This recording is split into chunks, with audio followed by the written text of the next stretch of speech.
नमस्कार श्रोतेहो. जर तुम्ही आजकाल न्यूज बघत असाल तर आपल्या कानावरती नक्कीच आलं असेल की एका यंग व्यावसायिकाच्या अनफॉर्च्युनेट मृत्यूमुळे त्याच्या फॅमिली मेंबर्सना त्याच्या प्रॉपर्टी रिलेटेड खूप लिगल अडचणी आल्या.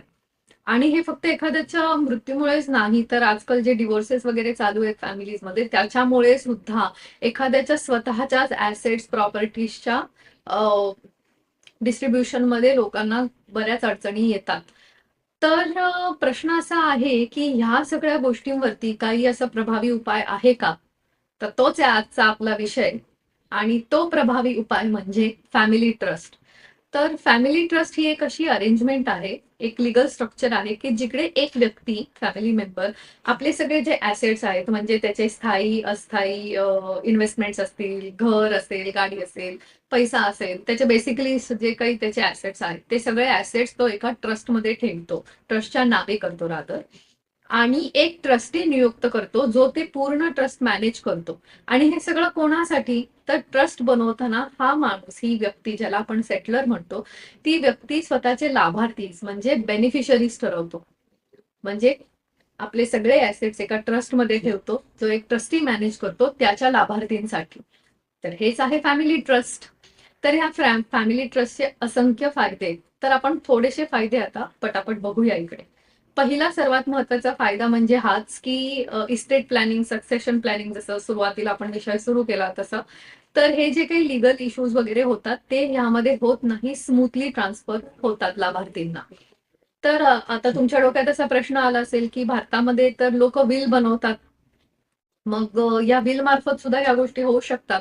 हो, होऊ शकतात, पण ही जी विल असते त्या विलला एखादी व्यक्ती चॅलेंज करू शकते, फॅमिली मेंबर, नातेवाईक वगैरे. आणि मग ती जर चॅलेंज झाली तर ती या प्रक्रियेला प्रोबेट म्हणतात. कोर्टात जर चॅलेंज झाली तर ते पूर्ण सेटल होईपर्यंत त्याच्या ऍसेट्सचं पुढे काहीही होऊ शकत नाही. आणि खूपच लॉंग प्रोसेस आहे, खूप मोठी प्रोसेस आहे. तर जे फॅमिली ट्रस्टमध्ये जर ऍसेट्स असतील आणि लाभार्थींचे शेअर ठरलेले असतील, पूर्ण ते प्रॉपरली स्ट्रक्चर केलं असेल, तर हे विलमध्ये होणारं जे प्रोबेट आहे ते फॅमिली ट्रस्टमध्ये होत नाही. आणि फॅमिली ट्रस्ट आणि विलला जर आपण कम्पेअर करायचं ठरवलं तर विल एक मोठी प्रोसेस आहे, फॅमिली ट्रस्ट छोटी प्रोसेस आहे, म्हणजे एक्झिक्युशनच्या दृष्टिकोनातून आपण बघायला गेलो तर. हा झाला सर्वात मोठा फायदा. त्यानंतर जर समजा एखादा व्यवसाय आहे, बिझनेस आहे, आणि त्या बिझनेसमध्ये काही प्रॉब्लेम झाला, लोन झालं, बँकरप्सी म्हणजे दिवाळखोरी झाली, तर अशा वेळेला ट्रस्टच्या अंडर असलेले त्याचे जे ऍसेट्स आहेत त्यांना हिट होत नाही, म्हणजे त्यांना अफेक्ट होत नाही, त्यांच्यावर परिणाम होत नाही. पण त्याच जर प्रॉपर्टीज आणि ऍसेट्स एखाद्याच्या वैयक्तिक नावावरती असतील तर त्यांच्यावरती परिणाम हा होतो. म्हणून सुद्धा फॅमिली ट्रस्ट जास्त फायदेशीर ठरतो. त्यानंतर एखाद्या फॅमिलीमध्ये जर एखादा स्पेशल चाइल्ड असेल, आपल्यावरती डिपेंडेंट व्यक्ती असतील, तर फॅमिली ट्रस्ट बनवल्यामुळे त्या त्यांच्यावरती डिपेंडेंट असलेले, स्पेशल चाइल्ड असलेले, यांचं पूर्ण आयुष्यभराची सगळी काळजी घेण्याची तरतूद तुम्हाला फॅमिली ट्रस्टमध्ये करता येते.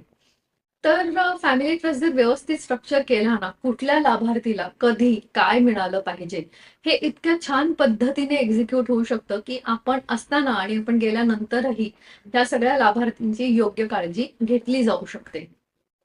तर हे मुख्य फायदे आहेत. आणि अजून एक सर्वात महत्वाचा मुख्य फायदा म्हणजे फॅमिली ट्रस्टमध्ये आपल्याला टॅक्स बेनिफिट सुद्धा मिळतात. म्हणजे भारतासारख्या ऍसेट रिच देशामध्ये जर योग्य पद्धतीने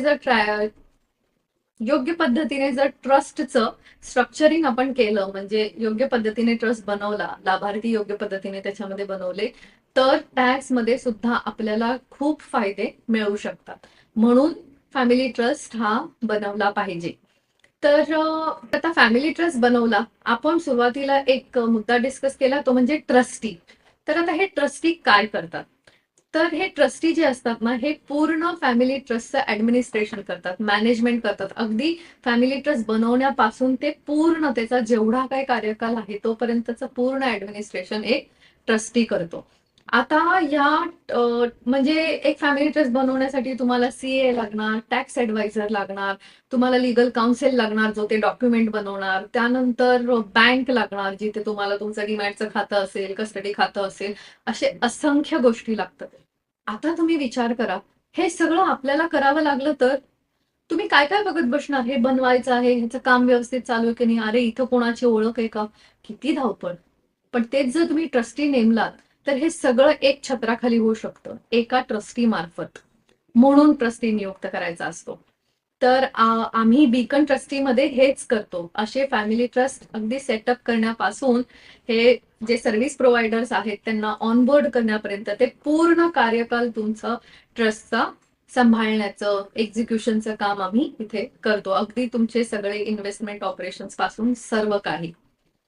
मी हे सांगत असताना नक्कीच तुमच्या डोक्यात हा विचार आला असेल की आपण तर एक व्यक्तीला सुद्धा ट्रस्टी म्हणून नेमू शकतो, मग कॉर्पोरेट ट्रस्टीच का बरं नेमला पाहिजे? तर त्याचं उत्तर पण अगदी सरळ आहे.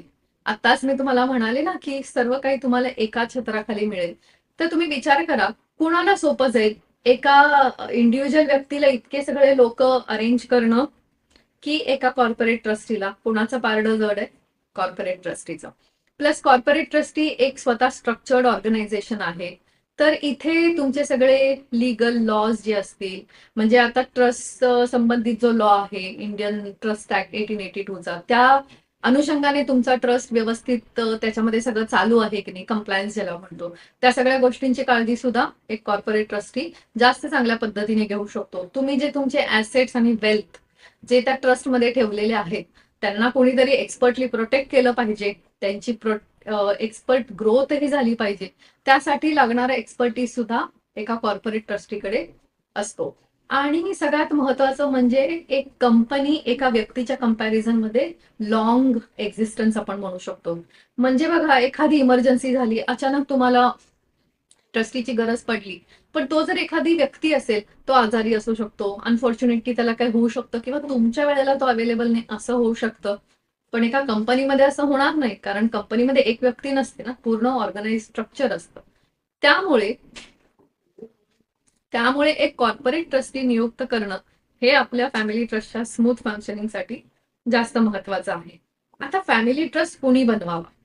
मध्यंतरी माझ्या वाचनात असं आलं होतं की साधारण तिसऱ्या जनरेशन नंतर फॅमिली बिझनेसेस फेल होतात किंवा नीट चालत नाहीत.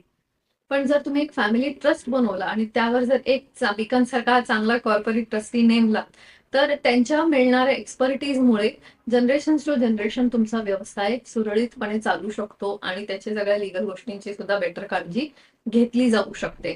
त्यानंतर म्हणजेच तुम्ही एक व्यावसायिक असाल तर तुम्ही फॅमिली ट्रस्ट बनवला पाहिजे. तुमच्या फॅमिलीमध्ये स्पेशल चाइल्ड असेल, तुमच्यावर डिपेंडन्स असतील, तर तुम्ही ते बनवू शकता. ज्याला ज्याला स्वतःचं ऍसेट्स प्रोटेक्ट करायचे आहेत त्या सर्वांनी फॅमिली ट्रस्ट हा बनवला पाहिजे. तर फॅमिली ट्रस्ट संदर्भात, ट्रस्टी संदर्भात तुम्हाला जर प्रश्न असतील तर तुम्ही आम्हाला कॉन्टॅक्ट करू शकता खाली दिलेल्या नंबरवरती, आणि आम्ही तुमचे हे सगळे क्वेरीज मग सॉल्व्ह करू. आणि पुन्हा लवकरच भेटूयात अशाच एका